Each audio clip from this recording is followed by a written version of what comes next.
Rockies podcast, brought to you by Strava Craft Coffee. Remember to use the promo code DNVR25. You'll save 25% off your entire purchase of that CBD-infused, deliciously rich, and potentially life-altering Strava Craft Coffee. I'm your host, Drew Creasman. I'm the managing editor of DNVR Rockies.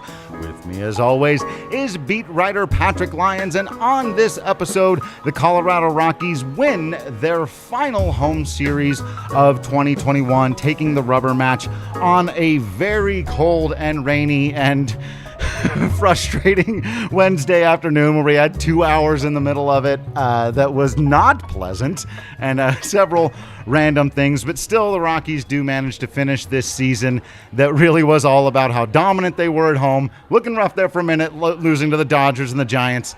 They win their final home series. Okay, win their final home game. It would have felt weird if they hadn't. It felt weird that they did. The whole game felt weird, but they win their final home set against a team they should beat. Send the fans home happy.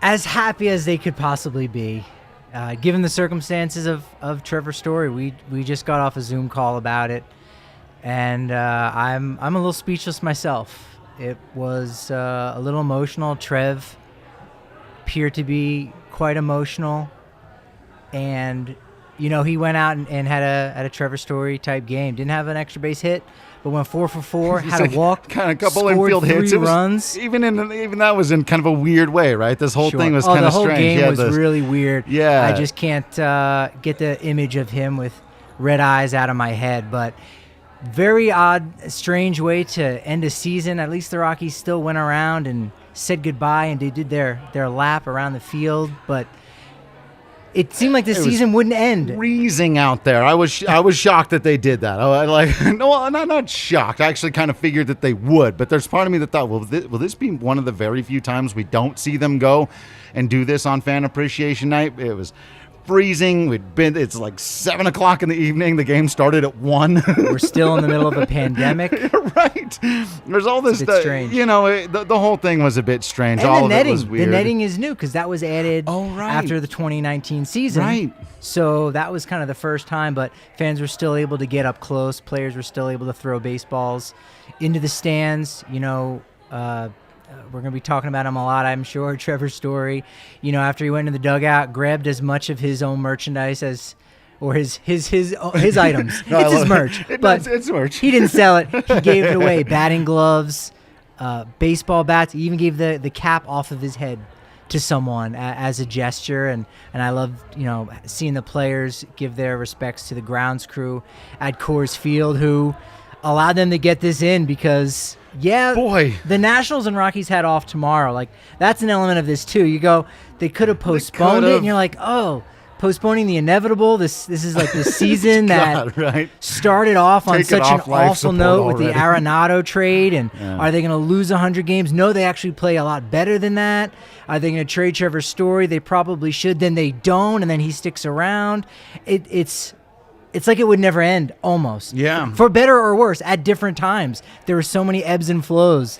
But they got it in, and the weather held off. I mean, it didn't for 2 hours. Didn't we have the 2019 finale was like that too, right? Where it was a game that just would not end, and then Sam Hilliard hit that home run. It was extra innings against the Brewers. Yeah. No, I think he scored on a wild pitch. The Brewers eventually lost that game on purpose because they had to get to Washington to play a baseball game that they would eventually lose. But I was like, man, this kind of felt like that. And I was honestly really hoping that once the game became official, sure, it helped that the Rockies scored like 4 runs in the bottom of the 5th or whatever it was. So it's like the game became official. I was like, okay, the rain can come back now because I'm ready to go. But then, of course, they had to play the whole damn thing. You mentioned it. Let's do a little more. Let's mention, of course, that we could have gone. Ryan McMahon probably had a little more to do with the win today and with the big home run early. Though you weren't going to give it to a pitcher. But look, given the game he had, the draft king of the game wasn't going to be anyone other than Trevor Story with the 4 for 4, 3-run performance. Also drew a walk in there, so did not make an out today. 2 of his hits you maybe could have well, one of them you could have ruled an error. The other one was definitely just an infield single. But I like that. Again, that's his legs, right? Well, that's yeah, the he was speed showing element off that he brings. every different element of his game. Even his throws today looked a little bit crisper. I did think on the first infield hit, I was like, man, that's the fastest he's gotten up the line all year. It was clear he wanted to leave a good impression, a good final impression, if it ends up being that in the fans, in the eyes of Colorado Rockies fans. So you appreciate it, seeing him go out there playing all out. His last at-bat, because I'm filming every pitch of it, because you never know if magic is going to happen. You got to be ready for it. That at-bat took a very long time on 6 pitches. That was and I thought it was the Nationals pitchers. We were talking with some of their beat reporters and how their relievers can take so long, which was true of a lot of different at-bats. But it was also Trev really catching his breath, getting back in the box. He wanted to make something of it. He mentioned exactly that after the game, and really trying to go out on the highest of high notes, as it were. Eric Fedde did not give him a pitch to hit there. Probably expanded the zone a little bit on the 3-1 pitch. Yeah. But he wanted, not for him, it's for the fans. It's for you guys out there. He wanted to give you that memory, and that's Trevor Story, the guy who loves his fans and wants to give back to them. He wanted that stolen base too, and I gotta say, if this was a New York thing, I get to play this card. This is one time I'll play this card on this show. He's playing the no one respects us card one time this show.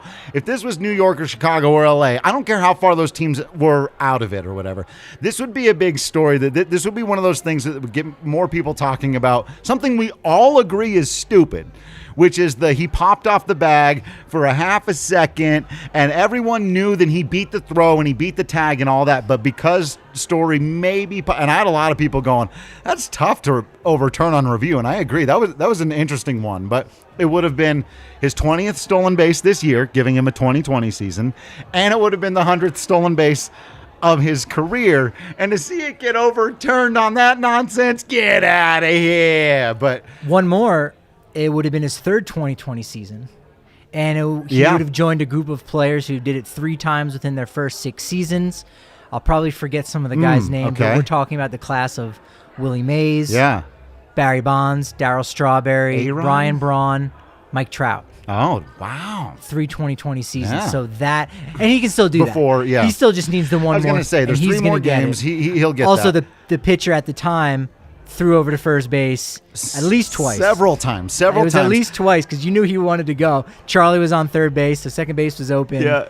And you know what? I can't remember what it was, but you have a statistic that I know what it was. Unforced error. Oh, yes. The idea with defensive players and how there should be different degrees, almost like how now in football they talk about tipped interceptions versus just a straight up one. Yes. There should be something like that with stolen bases, where you got in, but then if your hand comes off, you overslid. It's not just, it's not a bang bang play, like you get to overrun first base. Caught stealing. Right. And so for that reason, I'm okay with, us not having that popping off the bag differentiation. But maybe eventually at some point that could be like a statistic, or that can be something that gets tracked and say, well, you got to the bag first, but you overslid, you came off. There'll be a lot of those with, the neighborhood double plays where you kind of came off the bag slightly. So I'm sure teams are tracking certain things like that, but you're right. That's a bummer that he wasn't able to get that at home. He still has 3 more games to do it. And with a victory in the next 3, if we're talking about milestones, Bud Black now has 997 career wins as a manager. They sweep in Arizona, 1,000. 1,000. How cool would that be? That's not bad. That's not so bad. That would be pretty cool. Also, I loved how blatant and obvious it was that everyone involved was trying to get Trevor Story that stolen base. Obviously, except like the damn Nationals. Except the Nationals. Get on board. Come on, Nats. Going to the review. Don't review that even. But and then you throw him a cookie. I was like, you got to throw Trevor a cookie here. Smart but Croner, those pitchers. Go back and watch. No one's going to do this. Go back and watch the stolen base attempt again, and watch how much C.J. Cron was not going to swing at that pitch. It could have been right down the middle. It could have stopped and sat on a tee, and C.J. Cron would have let Trevor Story take the bag. Because that's a veteran that obviously understands what's happening. Yeah. And if you want to talk about veterans, talk about the captain of the Rockies, Charlie Blackmon. The game starts out with Trevor Story going out onto the field by himself for nearly a full That was cool. minute. That was cool. How beautiful was that? Yeah. That just gives you all the feels. Trevor said exactly that. Charlie's usually the first one that goes out. He said, Trev, you know what? Why don't you go out first? Just That's all he after said. Probably just slipped in there at the last second. Trev, take us out. And they're all getting ready to go. Trev goes out. Charlie throws his hands out. We're going to hold back here a second, guys. Trev said, Charlie got me on that. Yeah. He got me. He set me up on that nice. Yeah. And, man, if that doesn't tell you all you need to know about how tight those guys are, how close-knit, two Southern boys, right? One from Texas, one from Georgia. They've got a lot in common that we know. They've been teammates for so long. And, most guys who've been together for 6+ years like that, they're going to be pretty close. But those are two guys that are incredibly close. Yeah. It's a special relationship between the two of them. It really, really is. And so it's nice that they got to have that moment. And if this is, and I will say it probably is, Trevor Story's last home game at Coors Field, I think the teammates did right by him. It was a little bit rough. I saw some people, by the way, congratulations on your viral video, but I saw some people, that video getting shared around kind of nationally, and in some comments it was kind of funny, people pointing out the kind of empty crowd out there today. And first of all, a lot of teams who were out of it had a lot worse final day crowds on days that were a lot nicer. It was freezing ass cold out there today. Wednesday day game, which is not the Rockies' fault. That's really the it's biggest element of it. The Nationals, here. okay, that's not helping you. Right. But Wednesday day game. I will say this. Rockies fans showed out these last 6 days, the weekend series, Walker weekend, and even as much as it was a sparse crowd today, man, they were hardcore. And I'll tell you this, every single one of them that stayed through the rain delay, who wasn't a Nationals fan, because there were a few Nats fans who clearly you made the trip out. Where are you going to go? Back to the hotel? You're there with your team. But everyone, tip your cap. Everyone who stayed through, standing ovation for every single one of Trevor Story's at-bats, for everything that he did, and understanding a recognition of what was going on. I mentioned that throughout the Giants series, I actually thought the crowd was incredible and more pro-Rockies than I was expecting them to be. But even with the sparseness of it the last couple of days, I thought, Rockies fans showed out. They really showed out these last couple of days, and you should be proud of yourselves if you came out for the team.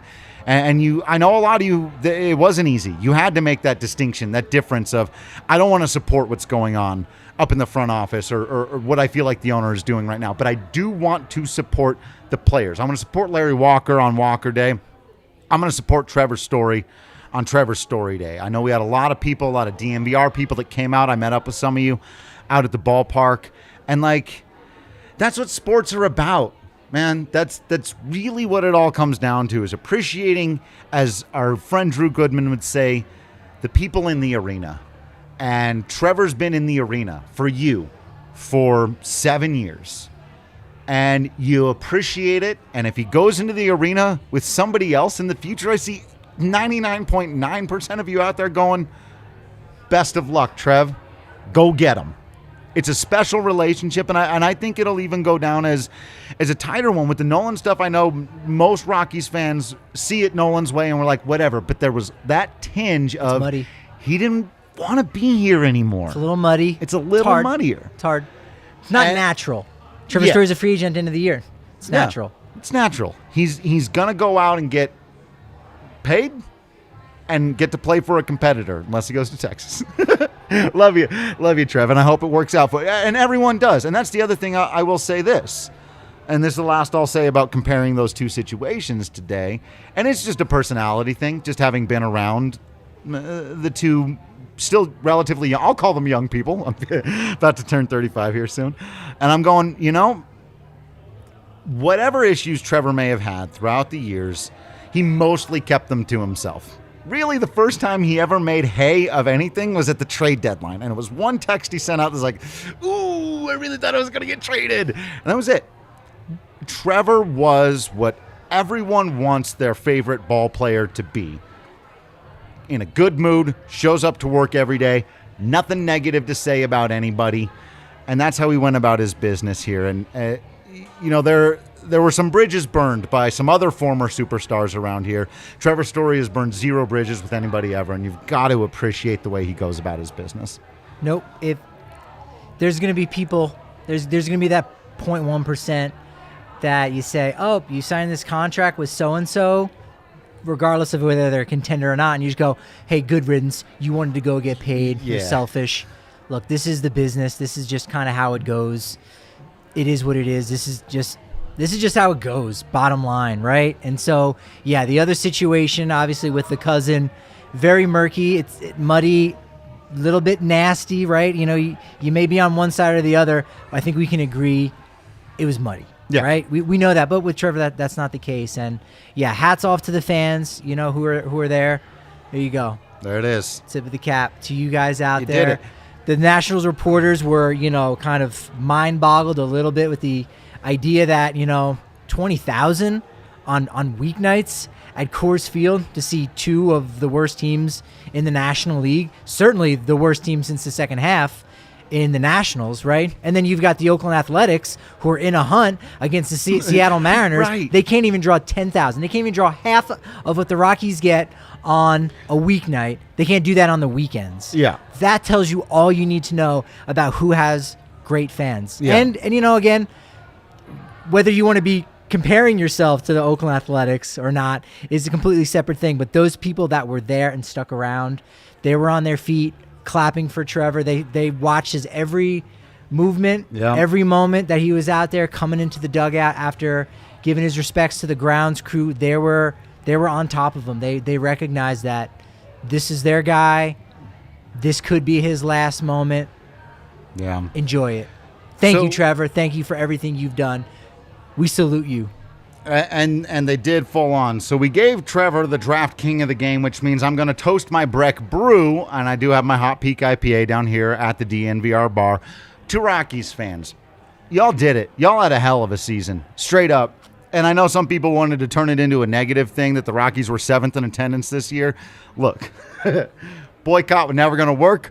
Rockies fans came out. It's okay if the Rockies are your favorite thing and you just like going to the Rockies. It's okay. It's more than okay.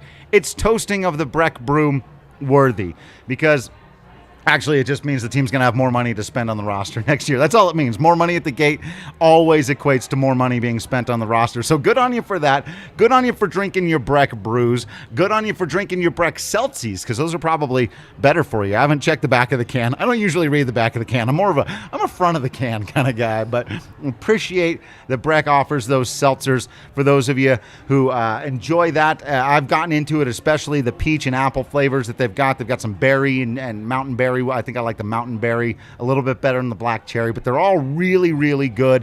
You can get a 15-can sampler at your local King Soopers, down at the liquor store, and of course the bigger one like I've got here down at the DNVR Bar if you're a member of the family. Subscribe today at the DNVR.com. You'll get access to all the written content, discounts on hats and shirts, access to our Discord channel. It's just a private chat room where we're there online talking all the time, 24/7, even in the off-season, especially in the off-season, about the Rockies, who they should go out and target in free agency, who can they trade for, all those kinds of fun things. We'll be talking postseason. We'll be watching all the postseason games. We want to chat along with all of you for all of that. You better believe we're going to be popping off in there during Dodgers Cardinals wild card game. We're going to be dishing the dirt. Yeah, talking trash, talking smack, throwing down, getting the rumors out there. Who's going where? Plus, what we heard. There's phenomenal Schadenfreude opportunities for petty Rockies fans in that NL wild card game. Either, if those of you that are a little frustrated with Nolan, either he loses in the wild card game again, so you can kind of go, oh, is it that much different? It is, but you can say that.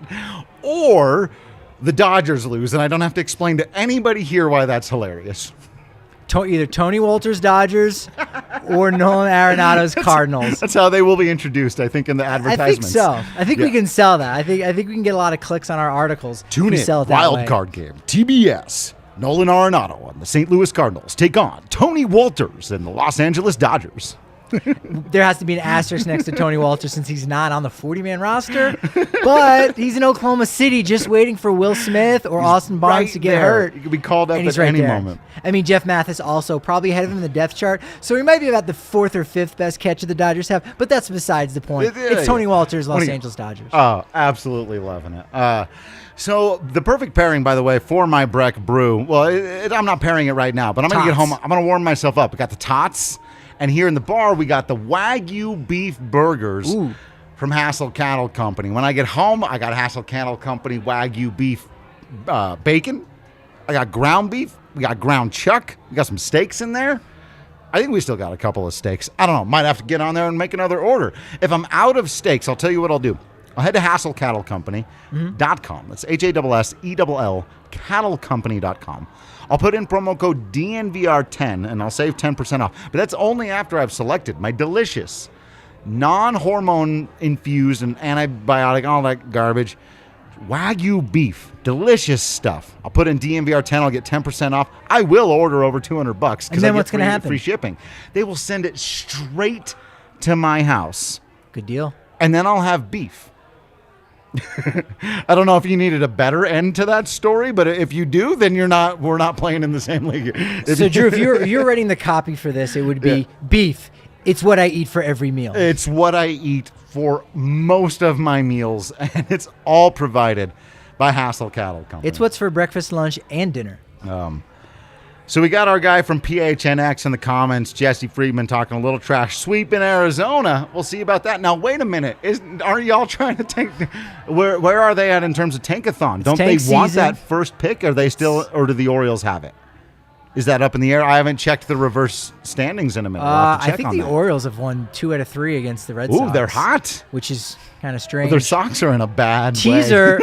We might just have to talk with them one-on-one tomorrow. Derek and Jesse, the boys over at PHNX, and have our first little crossover episode to figure out what's going on there and see if Buddy is going to get number 1,000 or if he's going to have to wait the whole offseason, kind of like in the Hank Aaron fashion where he had to wait to go ahead and pass Babe Ruth. I think that analogy works. It's the exact same thing. Those two records are quite similar. Basically the same. Yeah. As far as I'm concerned. It adds up. Okay. Peter Lambert. I was going to say a few other things the next from guy. the game. Sure. What do we do? Okay, so 2 starts and Peter Lambert's been okay. What are we supposed to do with that, Patrick? Thanks for asking. Nothing. Okay. It takes over a year for a guy on Tommy John surgery to really come back and get a feel for his pitches. Fastball comes back first. Off-speed pitches, it can take a while. I don't even think until next summer, maybe August, I've said already, that might be the first indicator of what you have in Peter Lambert, how his recovery has gone. It might not even be until all of next year. It might really be until the 2023 season that you say, all right, Peter Lambert, who are you as a pitcher? Hopefully you get those glimpses next year. It'd be nice, but you can't count on it, right? No, you can't count on it. And again, he throws 58 pitches today as opposed to the 65 he had last Friday against the Giants.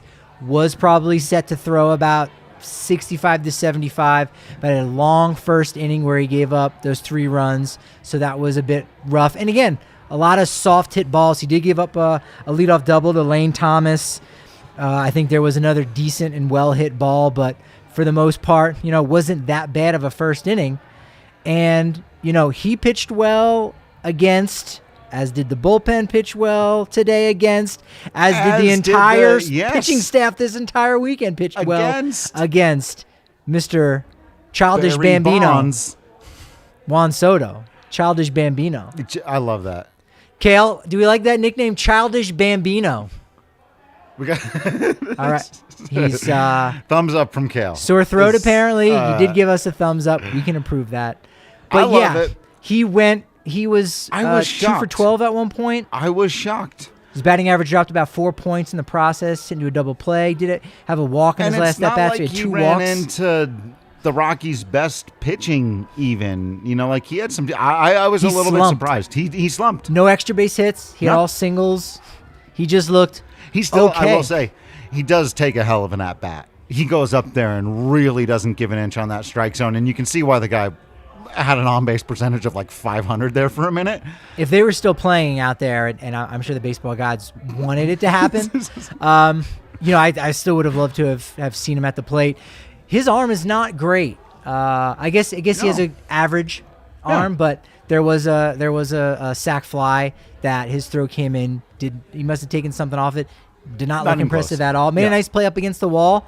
Came away limping a little bit. You go, oh Lord, not this. This weird game. Don't do this. Is going to get one of the game's weirder. Heroes. Yeah, don't do this. But I feel like we're missing a couple other weird things that happened. There were a couple of people shouting expletives at the owner. There was some expletive shouting at the owner. Twice, 2 different times.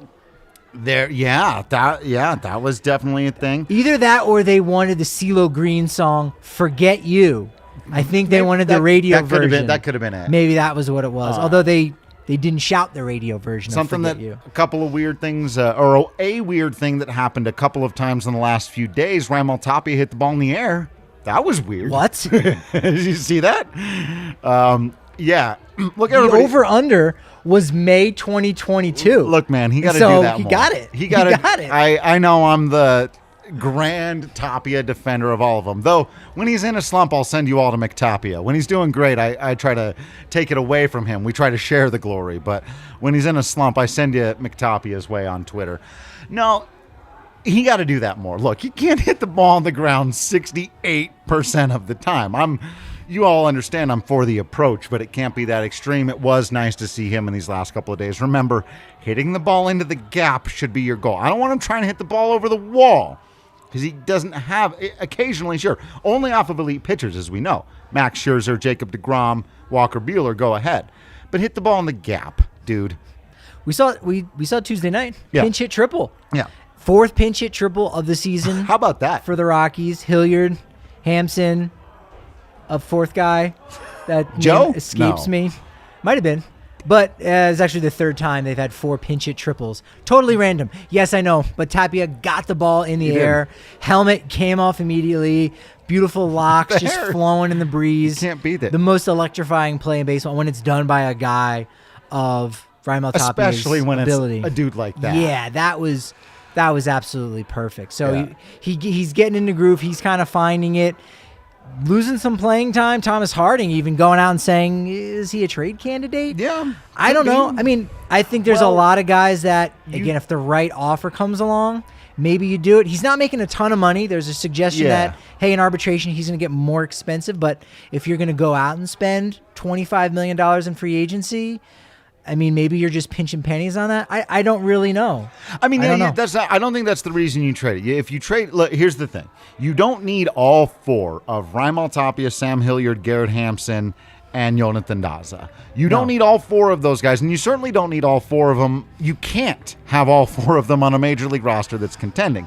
Everyone knows where my preferences lie here. I would like to see Tapia stay on the team. I think Hilliard's got the highest ceiling, and I think Hampson's the most valuable as a utility guy. I think if you can trade any of the 4 of them for a reliever that helps you, you should, though. You should be able to. And it all depends on, as Buddy said in a press conference the other day, it always takes 2 to tango. You got to find that right partner. The idea that he's worth that isn't necessarily the same as there's someone out there willing to give you that to get him. And I'm starting to get, and we saw it again today, with really the hit that put the Rockies back in front for the remainder of the game. Another potential candidate who was never going to win Draft King of the game, Sam Hilliard, might be the guy out of that group that I go, maybe just hold on to him just in case. Because it's getting more interesting. Even as a guy who was a proponent, man, I came into the year going, look at Sam Hilliard, look at the ceiling, look at all the stuff. Then he struck it 40% of the time for the first couple of months, got sent back down to the minors, and I went, we may never see Sam Hilliard again. Well, we have. And since being called back up, he's been that dude. That exact guy, I called him the poor man's Joey Gallo. That's exactly what he's been since he got called back up. He strikes out a lot. Joey Shallow? Take it. That sounds insulting a little bit. Luckily, Slam Hilliard already has a phenomenal nickname for whenever he gets into one. Today, though, a little single back up the middle. Now, he still hit it at like 110 miles an hour because when he lines it up, he lines it up. But those singles, those little things you see in his game, and I go, you know what? Hilliard might be the guy. So you're hearing this from me now. We're not even into the offseason. I'll cry one single tear if Raimel Tapia is traded off the team. But if it's for a pitcher that really helps them, it won't be the worst thing in the world. I'd like for him. I do believe that he's got more to give than most people. But you don't. Not only do you not need all 4 of those outfielders on your team, you can't have them all on your team. They got to go out and sign outfielders, which leaves even less roster space for them. So if Tapia's got value and someone wants him, he'll go and win a batting title for that team. Watch him do it. But still, you need pitching. And so you live with that. But it's nice to see these are the guys that are playing well at the end of the season. It gives the Rockies leverage to say, we like you, we're going to hang on to you, or we are going to move you for something we need a little bit more. Yeah, and the reliever coming back may have some questions around them. Raimel Tapia has some questions around them, sure. Right? But that acquiring team is going to say, we feel strongly that we can make certain tweaks to get more out of this guy. Rockies are going to say the same thing. And you know what?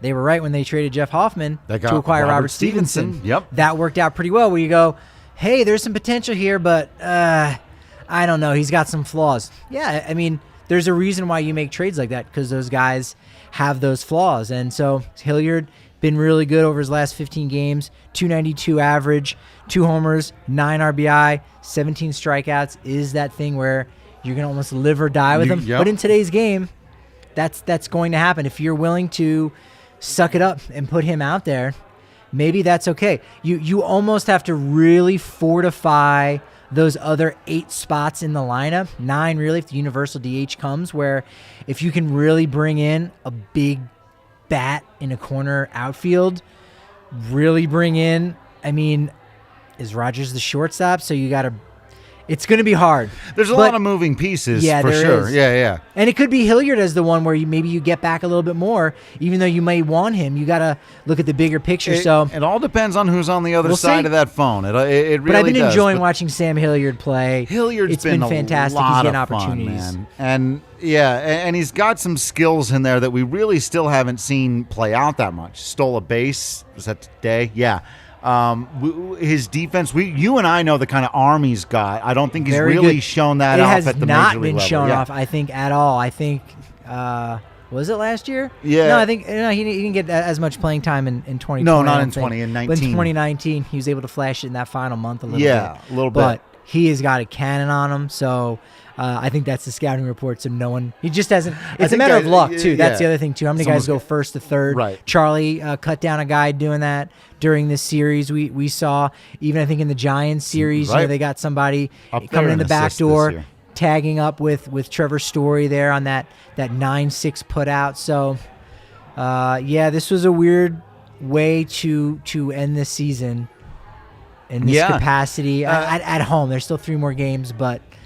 Yeah, pretty even wild. Todd here in the comments talking about Mac. Yeah, it was wild to see, because McMahon's had a truly bizarre season. I gotta say, as somebody, we came into this year thinking, okay, this is the year that Ryan McMahon fully blooms into that star hitter we thought he could be. He's the next one. Not the superstar, but a guy who's going to hit 270, 30 homers, and flirt with that 100 RBI. Like, he's really going to be that dude. And instead, what he did, he got hot with the bat, and we thought, oh, here we go. He's going to be that dude. He hit like 8 home runs in the first 3 weeks of the season. And then since then, he's been the best defender in baseball at 2 different spots. He just has. And it's been – and I thought he was going to be a really good defender. No one thought he was going to be this. Nobody thought he was going to be this. But then the power went away. He's actually remained – if you look throughout the season, his on-base – has been pretty good and pretty consistent month to month. He's working his at-bats the same, but the power has come and gone and come and gone, and over the last little while, it just hadn't been there. And he comes out and hits a 3-run home run that really shifts the dynamic of this game today. And you go, and it's out to left field, where it's much harder for left-handed hitters to go out oppo at Coors Field is very difficult. And we know he's got the pop to do it, did again today. And you go, what is the thing? Because we all see it. Anyone with a baseball mind and baseball eyes looks at Ryan McMahon and goes, what's the missing piece? You should be a superstar, and he's very close, and in some ways is. Like we said, defensively, these other things, but he's going to end with, 24 homers? Yeah, and it's just like, I don't know, man, but I still think it's in there. I still think it's possible, but weird year for everybody. Yeah, his 23rd today. 23rd. Big 3-run homer to flip the lead. That was big. You know, he's been coming up in a lot of big spots, it seems like, in the past week. Not really, coming through for whatever reason. Buddy's talked about just the adjustment that, major league pitchers make to him. And you would think by now he's been in the bigs for a while. 2019 was his first full season in the majors, but not a full 162-game major league season. Right. It was just his kind of a full year of play, if you will. 2020 kind of derailed that. So, are those excuses? Partially. I think partially they may be, I think his swing is still just a little too loopy at times. He worked on it so much this offseason. I think he figured it out, had it figured out in the first part, and then maybe got exposed a little bit, I think lineup protection has been a thing. Brendan Rodgers certainly benefited from it. And again, these are good things that you start. Give me lineup protection, see what your best is. That builds that confidence and it builds that ability and say, look, you're doing it.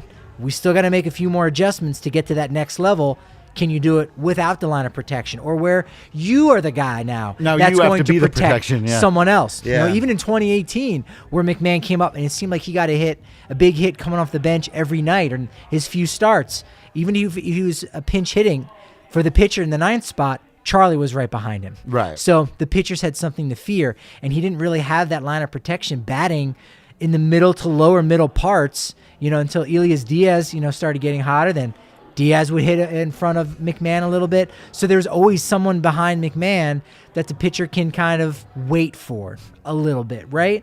Right. And so McMahon didn't get those cookies. Nonsense. Exactly right. Yeah. No. And so that's hard. And again, he's got to learn. He's got to learn to deal with that. 24 homers. If you can hit another one in Arizona, 85 to 90 RBI. That's still really solid. Yeah. We just want him to unlock that 3,100.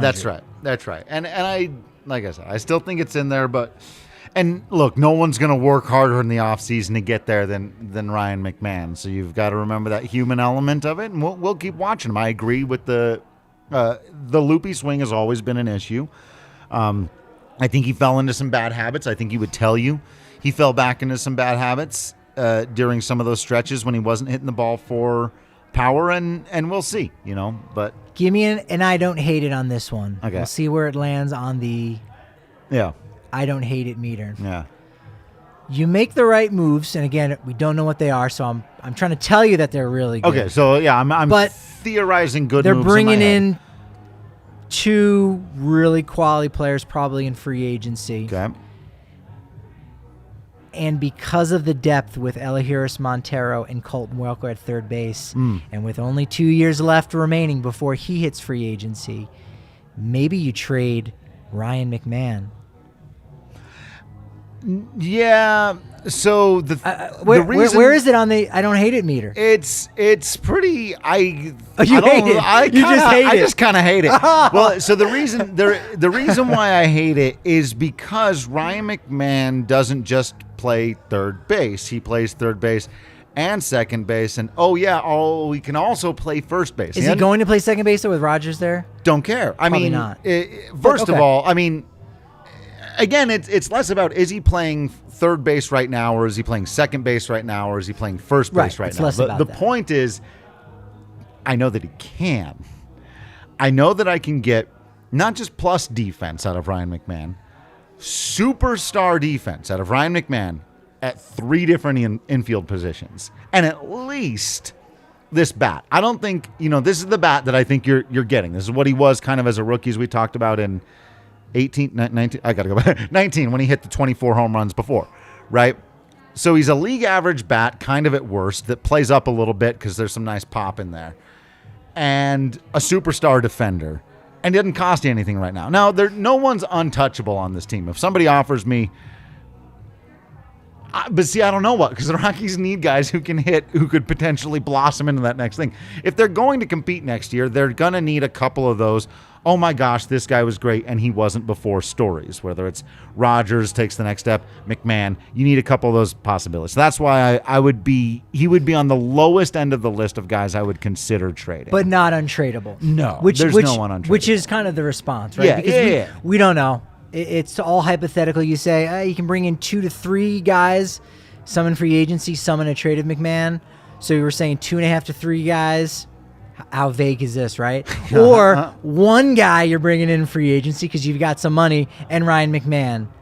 You go, well, 3 guys would be better than 1 and Ryan McMahon. No one's untouchable. That's right. That's right. Yeah, no. Well, except maybe Germán Marquez. Again, if I'm trying to compete right now, I'm not. You don't trade Germán Marquez for anything. So then you don't hate it. I don't like it. Don't like it. I don't really like.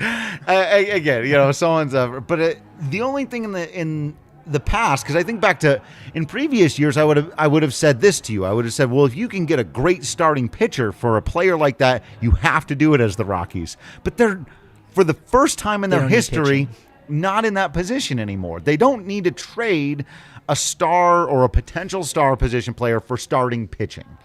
So Ryan McMahon feels like he would be an overpay for it. That's why we talk about, Tapia, Hilliard, you're trying to get relievers and stuff. That makes more sense to me. But like you said, there's going to be a lot of moving pieces, and no position player should be completely untouchable. Yeah, agreed. It should all be on the table. I don't know what kind of a trade you're going to make where if you give up Germán Marquez, you're making the team better, because wouldn't the other You're team... not in the immediate. Yeah, isn't the other team looking to improve their club, and yet they're going to trade away major league talent? Yeah. That's probably not even going to happen. So it's all up for grabs. Hey, Daniel Bard, 2-inning save today. Sure. That's pretty cool. That was neat. I guess. I mean... Sure. And in long, we'll see how it goes in Arizona. But the bullpen really did finish the season on a high note here, and it's kind of wild. Of all the things, I did not expect this to come out. They made me feel better with my preseason prediction about the bullpen kind of being sneaky good, and it took him a while. But since the second half, they've been really solid. Yeah. Lucas Gilbreth went from a starting pitcher in A-ball to a big leaguer in essentially a season. He's been great. Sheffield's been fantastic. Chassin picked him up off the scrap heap, and when he throws strikes, at least, he's been really good. Yeah. But he got him out right away once he walked that first batter on 4 pitches. Yeah. Said, no thanks. Let's bring in Gilbreth. 1, 2, 3 inning for him, gets out of that jam. So, bullpen. And then Robert Stevenson, too. Just, it's been really impressive. They've got some good pieces to work with going into next year. Better than last year, I would say. Yeah. A lot better than last year. Oh, yeah. The bullpen it's surprising how much different that it looks. So, really, it was kind of fun to see him over these last couple of days. Just be like, oh, you guys are shut down all of a sudden? Okay, fine. Godot with some nice innings. Yeah, all that stuff. He 2 2/3. Yeah. 2 2/3. Yeah, only gave up 1 hit. Walked 2. Struck out 4. Looked really solid. He's a guy that he might have saved himself a job, saved himself a spot on the 40-man roster, because there's going to be some fat that has to get cut, like there is in every offseason. And, that not that singular performance saved him, but he's a guy that you look and say, you know what, he could be a really solid long reliever type guy, still has some options. So, you could send him down in AAA and go back to being a starter there, or you do the dance, designate him for assignment. Hopefully you can sneak him through again, bring him back for the 19th time in the past 2 months. Yeah. Poor guy, but he's looked solid out there. He's looked solid for his last several outings, I would say. You know what else is solid? More than solid, I'll tell you that. It's our friends over at Solace Meds. It's not solid, it's Solace. Yeah, right down the street from where we are now, actually. On Colfax here, they got one on Broadway. They got one in Fort Collins. They got one in Wheat Ridge. And go online to solacemeds.com. It's SOLACE meds.com. You can use promo code DNVR20. You'll get 20% off. And I was going to say or, but it's not. It's an and. You get a free King Cone or Solace bar. Delicious stuff. They got drinkables. Drinkables. I'm pretty sure that's a word. They got edibles. They got smokables. They got havables. Do they have drinkables? They got drinkables. Oh, all 5, baby. They got Lunchables, but you just got to make them yourself, not the official kind. It's a special Solace Meds. You put a couple of different things in a little box. It's it counts, but do use the promo code DNVR20. Check them out. They're fantastic. They got very, very knowledgeable people who can help you with whether you need the THC stuff, the CBN. I went straight to CBN, CBD also, something you probably have heard of before. All that stuff, they'll take care of you. Great friends of ours. And again, if you're down here at the DNVR bar, taking in, baseball's about to wrap up. Well, Rockies baseball. If you're down here for postseason baseball, any of the NFL games, NBA, NHL. Half of our community is here right now. I was going to say, I don't know if you've seen, so everybody's but half here. of you guys are already there. Everyone's here. If you're only half listening, you're going to watch us later. That's fine, but half of you are already here. Yeah. So thank you. We'll say hi to you in a minute. And then head on down to Solace Meds. All right. Final thoughts on this series, this set, this final home stand, this home season for the Colorado. Was there anything? I do want to, before we get away from the game. Checking the notes. Colton Welker. Check the notes. That was my note. That was my one note that I missed. What a hell of an at-bat from Colton Welker. So the Rockies were up by 1. Still kind of a close game there. It's an 8-pitch at-bat. He looked at some really close ones. Just with all the weirdness that was going on in the game, he pinch hit. So all this stuff. He's just there trying to do his thing. And it is so difficult to, in a 1 plate appearance sample size, show your manager like what you can do. When you have 20 career at-bats in the big leagues and about 22 at-bats over the course of your entire season. Yeah, it's been such a weird season for Colton Welker. So his first major league double, drove in a run, really set up the Rockies to blow the game open at that point. But it was the maturity of the at-bat. And then the solidity of the contact that he made to drive that ball down the line and left, where I went, yep, that'll play. Monday night he had a big pinch hit at bat as well, where he drew a walk in the 8th. That was very impressive. I was watching carefully. Did not expand the zone at all. I'm very impressed. Yeah. Looking strong out there too. Saw him, 2 years ago. Was still a, 20-year-old kid. Crazy, These guys that are massive with their big bodies, they're kids. Right? He was a kid. I talked to him before yesterday's game. Talked about he wants to drop, get this, 15 pounds. Woo! Just eating cleaner. So he's got big goals. Okay, I don't want to ahead lose of him that. Next year. I'm quite intrigued. Easy swing today. He put the ball 1 hop to left field, so I don't want him to lose that pop. But he's gonna lean out, huh? He looks as strong as Elias Diaz does. Now, in batting practice, I've been asking around the same 2 names. Crone, Story, and Blackman weren't really taking batting practice too much here in the final week. But the 2 best, guys, the laser shows, if you will. Yeah. During batting practice, Sam Hilliard. Sure. Who's more lithe, right? He's tall, Hilliard is muscular, but not robust, right? No, right. Very lithe, just smooth, right? Yeah. Hit a ground rule double that bounced on the warning track over the Bright Itch barrier. I don't know how that's possible. Have you ever even seen that before? No. He did that. I said it to him, and he goes, I did? Yeah. Yes, you did, yeah, Sam. Yeah, you did. He's one that you have to see if you can get there early enough, or if you see him on the road, if you're going down to Arizona. Keep your eye on Sam Hilliard. Keep your eye on Elias Diaz. Yeah. Dude is built like, frankly, Big E. WWE champion. Just chest for days. Yeah, he's gigantic. And Colton Welker is kind of in that class, right? Yeah, barely. Batting practice isn't there yet with the power, but like you said, so easy, double. Just throw the bat head out, double. Yeah. I'm really intrigued and excited to see what he can do. And if the universal DH comes, that kind of settles that, because maybe he has a position, maybe he doesn't, maybe he needs to figure it out, maybe he doesn't, doesn't matter. You put him in at the DH spot more times than not, he's going to be able to have 450 at-bats, maybe 500, and you could be looking at a potential Rookie of the Year candidate. Yeah, I'm flaming right now. There we Colton go. Welker. Get it out there. Almost a little too sweet for you here at the end. Loving all of that.